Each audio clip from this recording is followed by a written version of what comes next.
afternoon, everyone. It's wonderful for me to be back in Meghalaya, I think my third or fourth visit. So let me take you down, in the interest of time, very quickly down a journey of 50 years in about 25 minutes. And I think after hearing that wonderful lecture, my only request would be, I know I'm coming in between your lunch, and so don't cave on me. So here we go. And if I play with the words, you will forgive me, because I actually am legally allowed. You know why? Because I come from the land of Punjab. So allow me. So when I grew up in school and college, I guess, like many of you, I was, this was my staple diet. And I guess if you're also lucky to have some great educationists like the JTM Gibsons or the Hari Dangs or Shomi Dases, who were the leaders in sort of the public school education in India, you were lucky to get out when you were 12 or 13 years old to the hills. And if you've seen mountains like this, like the Trishul or indeed the Edelweiss, you know you fall in love with the outdoors and the Himalaya. I was lucky to join St. Stephen's College, which had a very active hiking club. And though I joined to do a master's program in history, things, of course, changed a little bit. This was our first expedition. We planned to walk for 30 days. It became 45, all part of, the changing landscapes in an adventure journey, and you have to take it in your stride. We convinced the government then that it's time that young people who were civilian and students could go as liaison officers to foreign expeditions. This is the fabled Nanda Devi Sanctuary, where I went with an American expedition, and unfortunately 4 of them died after the ascent, which was a very early realization that things can go south very quickly, so you need to be really on top of things. This is with a British expedition, a great cultural insight, and this we took an expedition to the Andaman Islands to study the tribes and do some deep sea fishing. Opportunities of rock climbing in and around Delhi in the Aravalli Hills were there, so we did a lot of rock climbing. We ultimately have a guidebook for any of you who want to visit Delhi and around. And later I was also the manager for the Indian sport climbing team. And I guess you all must have a lot of sport climbing opportunities within your campuses. This is the Nanda Devi Sanctuary, and my last expedition was with the British people, and I was also lucky to take a photograph which became a postage stamp. And then I saw all these climbs happening in late 70s. We had no equipment in those days like the West. We didn't have much expertise, but I decided it was time really to get a little bit of learning and go abroad, because I always remember Mark Twain's quotation, which he says, 20 years from now, you will be more disappointed by the things you didn't do. So throw off the bowlines, sail away from the safe harbor, catch the trade winds in your sail, explore, dream, discover. So pretty much right through my college days, whilst my parents were looking forward to me joining the Foreign Service, I decided I'm going to take a year off, go abroad, learn the skills of climbing, adventure, and then come back and take a call. And in those days, if you remember, we were not, well, most of you won't remember, we were not allowed more than $500 for the whole journey. So I had to exist in that and learn and ski, and we caught up with a lot of climbing friends. It's a great community around the world, and we made a lot of first ascents, first Indian ascents in the European Alps. Here I remember I went to the Dolomiti, and we were doing some, this was my big dream there after many days of climbing, to do this. But in order to do this, the guide I was working with, we had said that I will help him build his outhouse and he will not charge me his guide fee. On the third day, the house finished, and I had 2 more days to climb. So I said that I will read the palms of your guests, and whatever money comes will become your guiding fee. And that's how I managed to do this first Indian ascent of this particular climb called Route Astronauti. So that was a lot of fun.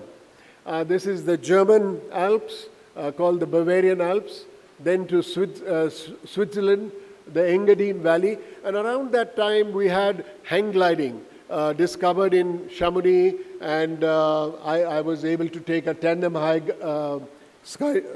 hang glide over the town of Chamonix in winter.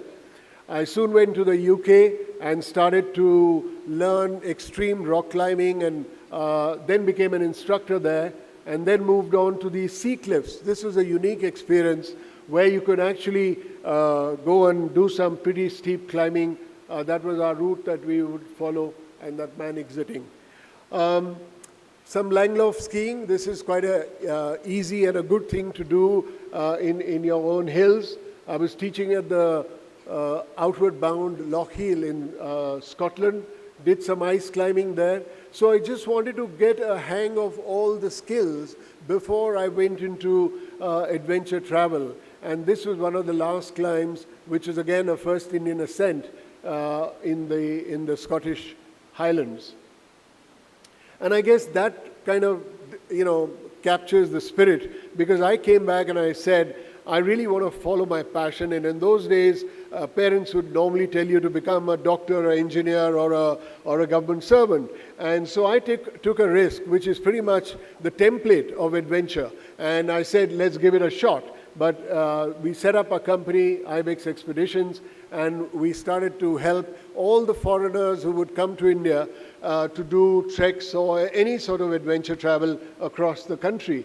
And of course, in those days, I'm talking 1979, 80, there wasn't much sort of interest by the Indian travelers. And this is the great thing about adventure. When you are on a journey, it is very, very intuitive that you will also do an inner journey. And I think that is such a big draw for going on these adventures, because you connect with yourself. Hopefully you raise your consciousness. This is the mountains of Nun and Kun. I was able to climb Kun later. This is an ascent called Z1, which is also the first ascent that we made with a Japanese expedition from Hokkaido University. And behind me are lying still many unclimbed peaks in Ladakh and Zanskar. So if you ever dream of doing first ascents, that's one of the regions you want to hit. This is rafting on the Rogue River in the US, and then we came back and started running the Zanskar, which is India's Grand Canyon. And for all of you who ever can visit, this has now got a road system connecting Kashmir to Ladakh and Zanskar, and it's the most amazing river descent of 5 days, where you go down on the river, even getting to grade 5, which is the highest in river rafting. We used to do cycling expeditions from Delhi to Kathmandu. This is the first one which we undertook for people who used to come and train for Tour de France. And this was, then of course the traffic overtook us and we stopped that route. Then we found that nobody had done a rock climbing expedition around India. So we chose some spots around Mumbai, Pachmari, and in Bangalore. And here again, it's a fascinating sort of, this is another area, like we heard about caving. There's a lot of potential on rock climbing around the country. A lot of rocks haven't even been discovered, and this was an ascent that we did. Around 86, in the land of where Ajit comes from, we went and did the first camel safari from Jaisalmer south to a place called Run of Kutch in Gujarat. It was 450 kilometers on camelback, and this is the first crossing on camelback. But of course, it's a hard thing to sit on, and the only drawback is that you often lose friends after such an expedition. There you can see. Then we were lucky to do an expedition on the mountain called Meru, which is the center of the earth, according to mythology. And we trained for it in France, came back into the valley of Gangotri, and 3 of us Indians, one of us was a Swede. We did what was called alpine style, new techniques, lightweight, no Sherpas, no porters, no tents, only hanging out on the cliffs and doing a very rapid ascent on this mountain.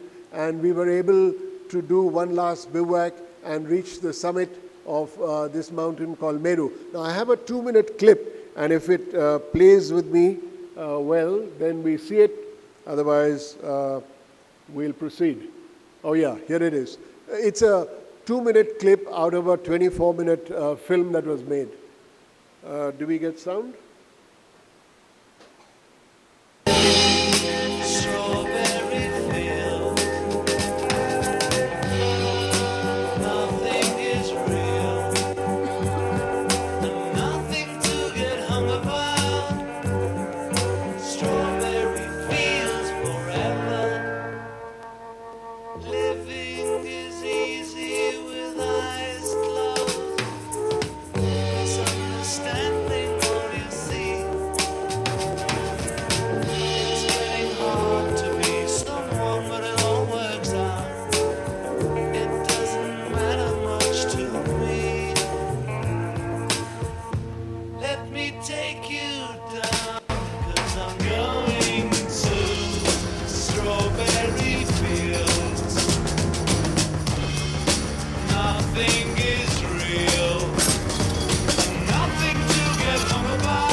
Right.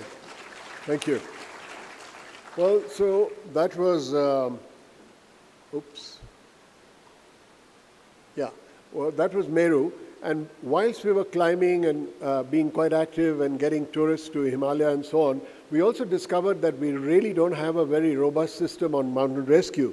So we got a scholarship, and 3 of us were sent by, from India to study the RAF system and work with them and fly helicopters, see how it is all done and how you lower casualties in snow or rock conditions.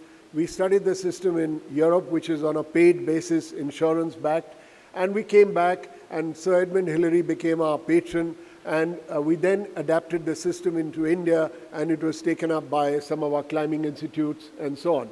Around that time in '89, I got a chance to go with the help of Prince Philip and the Duke of Edinburgh's award that I used to run to the North Pole area with the youngest student from India at the age of 16 to really study the environmental problems. In those days, we had a huge issue with the ozone hole. So here we were doing adventure, but also doing the scientific work of measuring what were the kind of pollutants in this pristine area, and that was coming from the industrial west. And there was an ozone hole issue. And so what was the idea of getting 20 students from about 20 countries and doing a laboratory there? The idea was that with whatever issues we have on environment or things that you have to tackle, each one of us can make a difference. And that was the big learning and got me on the path of trying to get not only our own actions more eco-friendly on the ground, but also the industry in general. So we followed simple principles like, if you camp, you always camp 100 feet away from fresh water. You never wash into the fresh water. Simple things like this, but if you multiply that by the number of tourists, then you make a lesser impact. And more of that in the afternoon session when I think you have to survive another little session with me. This is getting all the garbage back. There's no shortcut to getting your garbage back. What is a wonderful principle, pack in and pack out. And that's really the way to keep your hills clean. This is getting the larger industry to sign pledges. We did an elephant expedition in Kerala, 101 kilometers. But of course we also realized that elephant riding is not an eco-friendly activity. It was banned by the state of Kerala, and we acquiesced. And today we are at a state where we do not want people in the tourism world to use elephants because it is anti-animal welfare, and the whole taming of the elephant is so cruel that you wouldn't want to go in that direction. You can do educational expeditions. This is in Sikkim, next neighbor of yours, and you can have botanical expeditions, you can have treks, and combine a little bit of science and learning with your adventures, and that's the fascinating part. This was just when bungee was invented. I was in New Zealand. I did a bungee, had to strap my turban, of course, to make sure that that didn't fly off as well. And they give a wonderfully cheesy sort of certificate saying how foolish you were to do this and trust yourself on a rubber band and stuff. Next day, I was, of course, lucky to do a tandem skydive, which is something I would wholeheartedly recommend, much more than a bungee.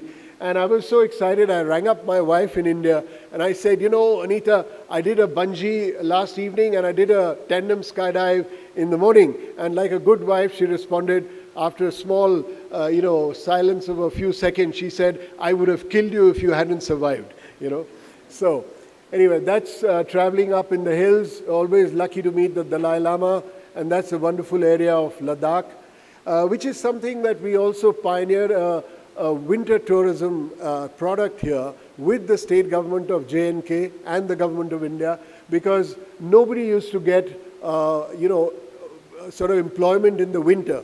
So we walked on the same river that you saw, the Zanskar, and it became sort of we were helicoptered in to Padum, which is the start of the Zanskar River, and it freezes in winter. So that has become a great trek where you can stay in the local homes, you can camp, and you can exit this wonderful valley, also called the Zanskar Gorge, and obviously, therefore, it becomes a rather gorgeous journey as well. That's a frozen river waterfall, and I have to say that sometimes, sense of humor also freeze. In my case, I remember an incident here when we had to wade through the water because the ice had melted. And one of my British friends told me, Mandip, are your feet hurting? And I said, Peter, no, because in India we changed to the metric system.